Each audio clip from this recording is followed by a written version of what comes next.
रात के 2 बजे थे। रूम कंप्लीटली डार्क था। सिर्फ फोन की वाइट लाइट आरव के फेस पर पड़ रही थी। एक रील, फिर दूसरी, फिर तीसरी। उसने बस 5 मिनट के लिए फोन उठाया था, लेकिन 3 घंटे निकल चुके थे। और सबसे डेंजरस बात, उसे रियलाइज भी नहीं हुआ। उसका ब्रेन अब साइलेंस को टॉलरेट ही नहीं कर पाता था। न पढ़ाई में फोकस बचा था, न काम में इंटरेस्ट, न लाइफ में एक्साइटमेंट। सिंपल चीजें बोरिंग लगने लगी थी। और उस रात मिरर में खुद को देखकर उसने धीरे से बोला, मैं अपनी लाइफ के साथ कर क्या रहा हूं? उसकी आंखों के नीचे डार्क सर्कल्स थे। माइंड कॉन्स्टेंटली टायर्ड रहता था। कॉन्फिडेंस ऑलमोस्ट खत्म हो चुका था। वो हर दिन मोटिवेशन वीडियोस देखता था, प्रोडक्टिव रूटीन सेव करता था, बट कुछ चेंज नहीं होता था। क्योंकि प्रॉब्लम मोटिवेशन की नहीं थी, प्रॉब्लम थी उसका एडिक्टेड ब्रेन। हर सुबह वो डिसाइड करता, आज प्रोडक्टिव बनूंगा, लेकिन कुछ ही मिनट्स बाद फोन उसके हाथ में होता और फिर रील्स का एंडलेस लूप स्टार्ट हो जाता।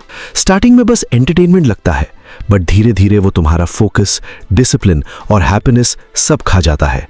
आरव भी स्लोली वही लूज कर रहा था। उसे अब बुक्स बोरिंग लगती थी, लॉन्ग कॉन्वर्सेशंस बोरिंग लगती थी, वर्क बोरिंग लगता था, इवन रियल लाइफ बोरिंग लगने लगी थी। क्योंकि उसका ब्रेन अब सिर्फ फास्ट डोपामीन का एडिक्ट बन चुका था। Short videos, gaming, notifications, constant scrolling, instant dopamine.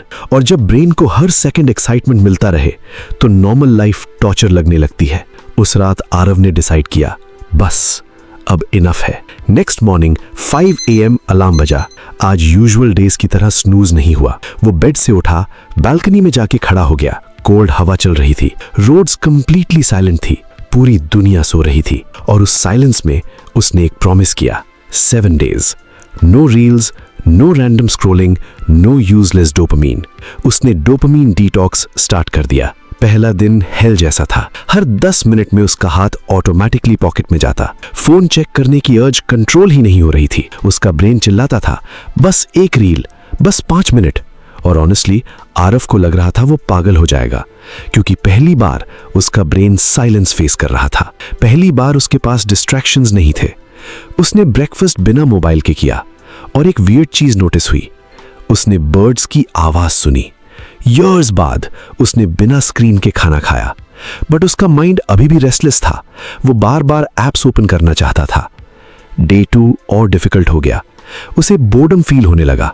और बोर्डम डेंजरस लगता है ना, इसलिए हम इंस्टेंटली फोन उठाते हैं। लेकिन रियलिटी में बोर्डम एनिमी नहीं होता। बोर्डम एक्चुअली ब्रेन का डिटॉक्स प्रोसेस होता है, बट हम उसे टॉलरेट ही नहीं कर पाते। डे 3 पर क्रेविंग्स और डेंजरस हो गई।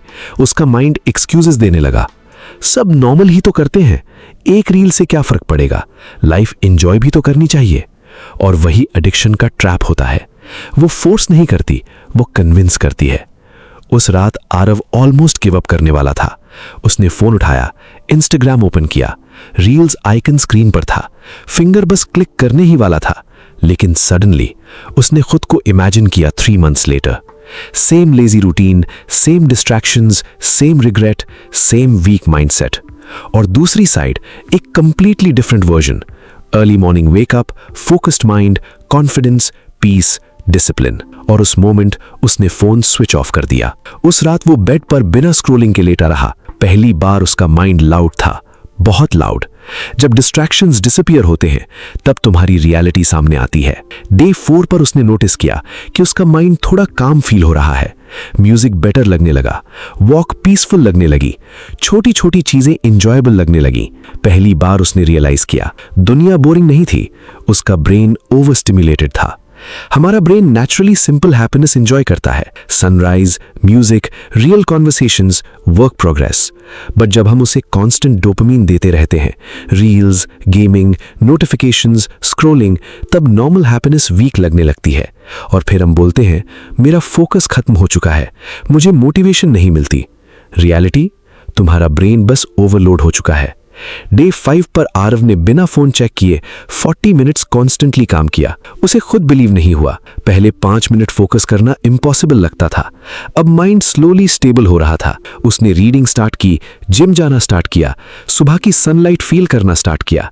And for the first time in months उसका ब्रेन काम था। नो एंजाइटी, नो कॉन्स्टेंट अर्ज, नो मेंटल नॉइज। डे 6 पर उसे रियलाइज हुआ कि उसका कॉन्फिडेंस भी इंप्रूव हो रहा है, क्योंकि डिसिप्लिन सिर्फ बॉडी नहीं चेंज करता, वो सेल्फ रिस्पेक्ट बिल्ड करता है। हर बार जब तुम डिस्ट्रैक्शन रेजिस्ट करते हो, तुम्हारा माइंड स्ट्रांग होता है, और हर बार जब तुम इंस्टेंट प्लेजर चूज करते हो, तुम वीक फील करते हो। यही रीजन है कि एक्सेसिव स्क्रोलिंग के बाद गिल्ट फील होता है, क्योंकि डीप इनसाइड तुम्हारा ब्रेन जानता है कि तुम अपनी पोटेंशियल वेस्ट कर रहे हो। डे 7 सुबह के 5 बजे आरव बिना अलार्म के उठ गया। विंडो से सनलाइट रूम में आ रही थी। रूम सेम था, लाइफ सेम थी, बट उसका माइंड कंप्लीटली डिफरेंट था। Clear, peaceful, controlled. उसने फोन उठाया और पहली बार ऑटोमेटिकली एप्स ओपन नहीं हुई, क्योंकि अब कंट्रोल फोन के पास नहीं था, कंट्रोल उसके पास था। और ऑनेस्टली डोपामिन डिटॉक्स ने उसकी लाइफ मैजिकली परफेक्ट नहीं बनाई, बट उसने एक डेंजरस चीज डिस्ट्रॉय कर दी, कांस्टेंट डिस्ट्रैक्शन। और जब डिस्ट्रैक्शन रिमूव होती है, तभी इंसान अपनी रियल पोटेंशियल डिस्कवर करता है। तो अगर तुम्हारा फोकस खत्म हो चुका है, मोटिवेशन डेड लगती है और सिंपल चीजें बोरिंग लगती हैं, मे बी तुम लेजी नहीं हो, मे बी तुम्हारा ब्रेन बस ओवर स्टिमुलेटेड है। Try this 7 days, no useless scrolling, no random dopamine, और फिर देखना तुम्हारा ब्रेन कितना पावरफुल फील करता है। क्योंकि डिसिप्लिन शुरू मोटिवेशन से नहीं होता, डिसिप्लिन शुरू होता है डिस्ट्रैक्शन को कंट्रोल करने से।